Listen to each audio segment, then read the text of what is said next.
अम्लों की अभिक्रिया,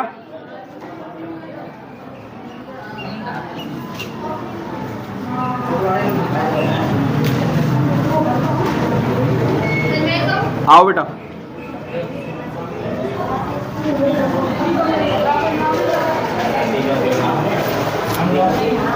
इसमें बेटा सबसे पहले जो कल थोड़ा बता रहा था मैं, लेकिन तुम लोगों ने तो कुट नो जाओ। पहली अभिक्रिया अम्लों की है बेटा धातुओं के साथ। किसके साथ? तो इसमें ए डाल लो, अम्लों की धातुओं के साथ अभिक्रिया।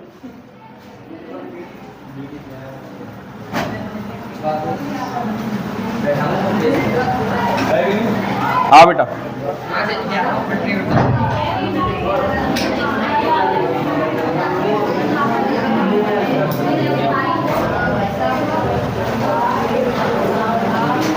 लिखो बेटा। अब पेन कॉपी ने रख दो बंद और ध्यान से सुनो। लाला बेटा को अब तू बंद करे। हम पढ़ रहे हैं बेटा, जब भी कोई एसिड किसके साथ, किसी मेटल के साथ अभिक्रिया करेगा तो एग्जैक्ट क्या बनाएगा, और वही गुण होगा जो सारे के सारे एसिड प्रकट करेंगे, जो आज हम देखेंगे। बेटा सबसे पहली बात तो हमने क्या ले रहे हैं, हम धातु। जब भी किसी धातु की अभिक्रिया बेटा किसके साथ कराई जाती है? तनु अम्ल के साथ। किसके साथ? तनु अम्ल से मतलब जानते हो आप, यानी कि बेटा डाइल्यूट किया हुआ एसिड, जो हमने तनुकरण की प्रोसेस देखी थी, यानी कि डाइल्यूट किया हुआ। डायरेक्ट हम एसिड को यूज नहीं करते, इसमें डाइल्यूट किया हुआ, तनु किया हुआ अम्ल यूज करेंगे बेटा। जब धातु की अभिक्रिया तनु अम्ल के साथ कराई जाती है तो बेटा एक तो लवण बनेगा, क्या बनेगा? साथ में बच्चाओ हाइड्रोजन गैस निकलेगी। साथ में प्रैक्टिकल करके देखें एक बार बोर्ड पे, ठीक है बेटा।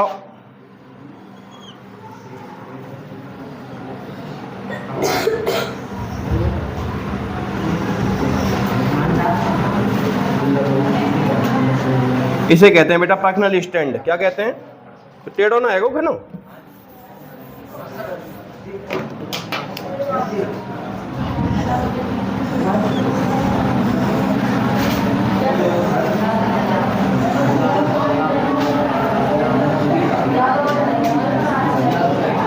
हे गधाओ,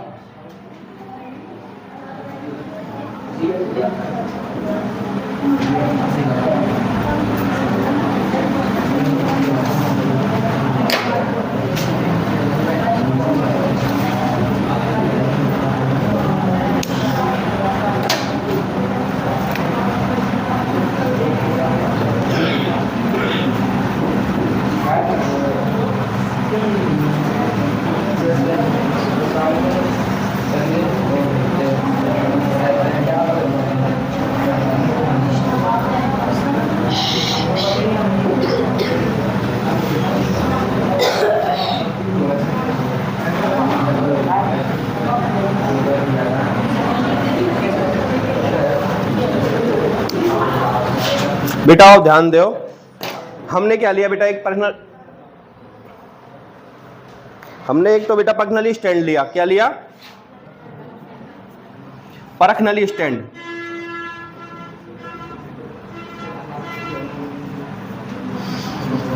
परखनली स्टैंड है बेटा ये।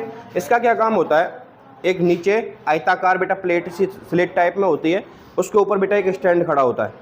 स्टैंड के आखिरी छोर पे बेटा एक नोजल टाइप में संरचना होती है। वो नोजल क्या करेगा बेटा? जो परखनली होती है ना, जिसमें हम प्रैक्टिकल करते हैं केमिस्ट्री के सारे, परखनली होती है, टेस्ट ट्यूब बोलते हैं जिसको। टेस्ट ट्यूब बेटा उसमें होल्ड हो जाएगी, ऐसे कर खड़ी हो जाएगी। क्लियर हो गया? समझ गए? एक बेस है, जैसे हमारे मोबाइल के लिए मोबाइल स्टैंड है, वैसे ही टेस्ट ट्यूब के लिए टेस्ट ट्यूब स्टैंड। क्लियर हो गया? अब जो भी प्रैक्टिकल करेंगे हम हमारी आंखों के सामने कर सकते हैं, इसको पकड़ के रखने की जरूरत नहीं है। इसे क्या कहते हैं बेटा? परखनली स्टैंड।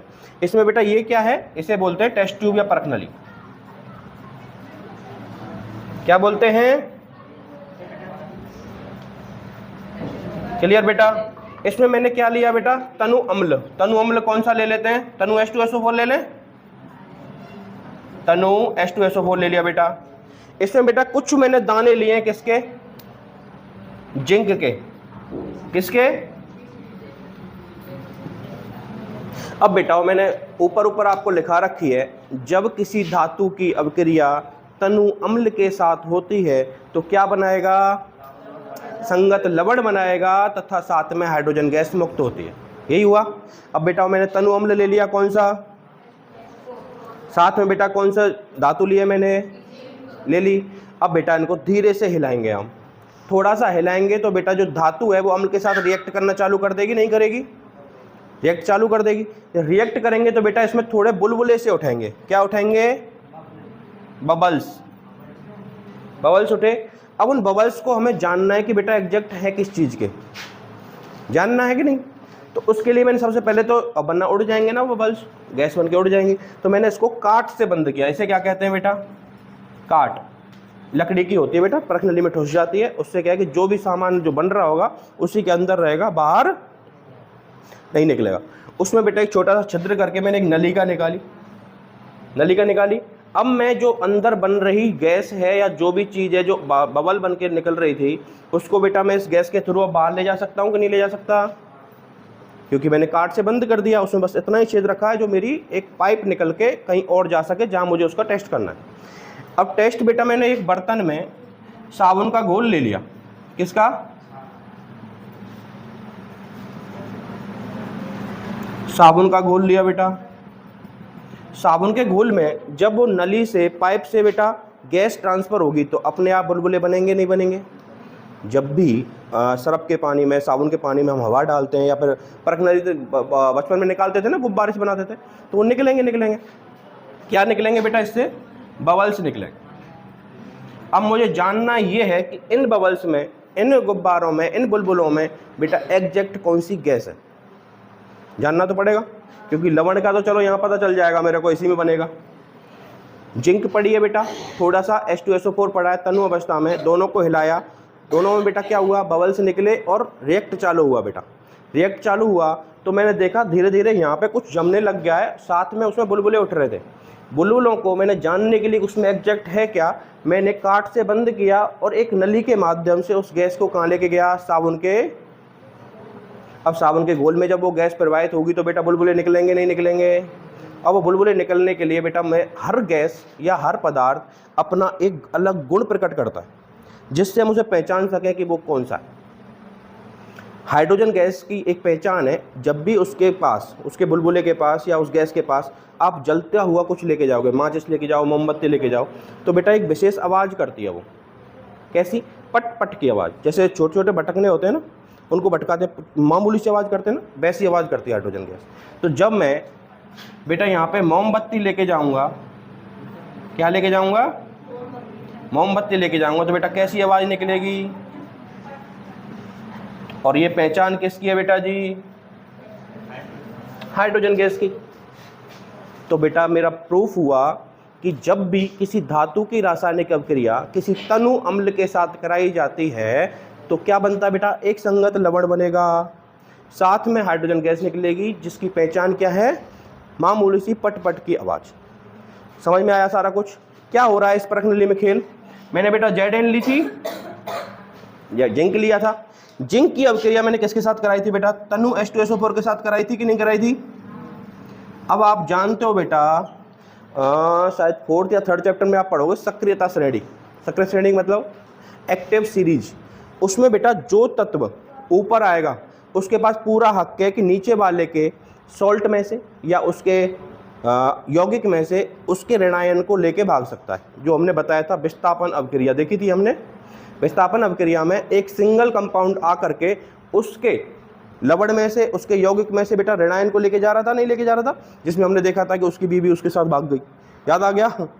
तो वही होता है बेटा, लेकिन उसके लिए शर्त क्या है कि जो दूसरा वाला है वो उससे ज़्यादा सक्रिय होना चाहिए। क्या होना चाहिए, यानी कि सक्रिय श्रेणी में अगर वो चीज़ उससे ऊपर आती है तो उसके पास पूरा हक है कि वो ले जा सकता है। क्लियर हो गया। तो बेटा Zn इसमें ऊपर आएगी, कल याद कर लेंगे अगले चैप्टर में।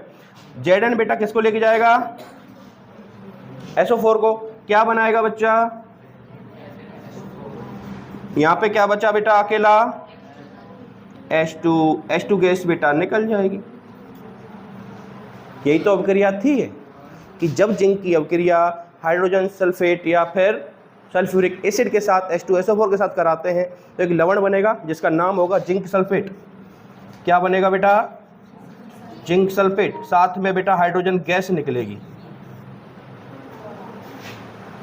सबको समझ में आया, चमका, या दोबारा बताया जाए?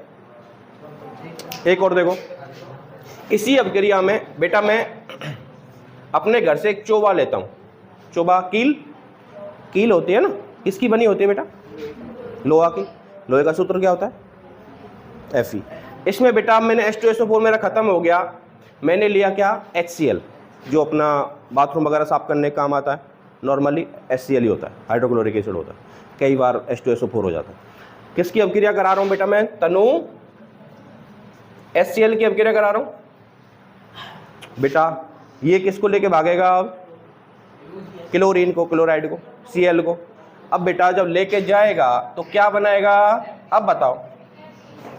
FeCl क्या बनाएगा? मुंह चलाने थे बेटा, मैं समझूंगा थोड़ी, तेने बता दी।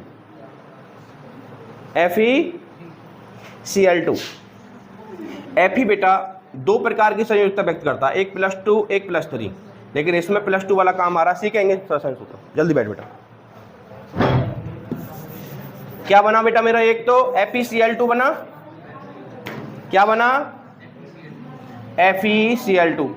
यहां पे क्या बचा बेटा? अकेला H, जो कि H तो पाया नहीं जाएगा, हाइड्रोजन गैस ही निकलेगी। अब बेटा इसको संतुलित करके बताओ। यहां 2 लगा दूं, हो गई संतुलित। संतुलित करना जानते हो ना? अब संतुलित लिखोगे सारी अभिक्रियाओं को। और एक जनी और क्यों कह रही कल के गुरुजी तुमने लंबी लंबी अभिक्रिया लिखा दी है उदाहरण में, कौन सी याद ना हो रही? मुझे बताओ। द्वि विस्थापन की याद ना हो रही? कौन सी याद ना हो रही? कल पहली बात तो होमवर्क चेक होगा बेटा, एक एक करके सबका। दूसरी बात बेटा साथ में छोटा छोटा 2-4 क्वेश्चन पूछूंगा, उसमें तुम्हारा फायदा पीटूंगा ना। चलो, अगर ज़्यादा तुम्हारे ज़्यादा कमी निकली जब काटूंगा। दूसरी बात, तुम लोग अपना ढूंढ के लाओगे पूरे नोट्स में कि हमें सर जी ये चीज़ याद ना हो रही या इसको पढ़ने में दिक्कत आ रही है, उसका कोई ना कोई तरीका तुरंत हैंड टू हैंड बताऊंगा। क्लियर? पक्का? छापो बेटा, सबसे पहले लिखो हम लोग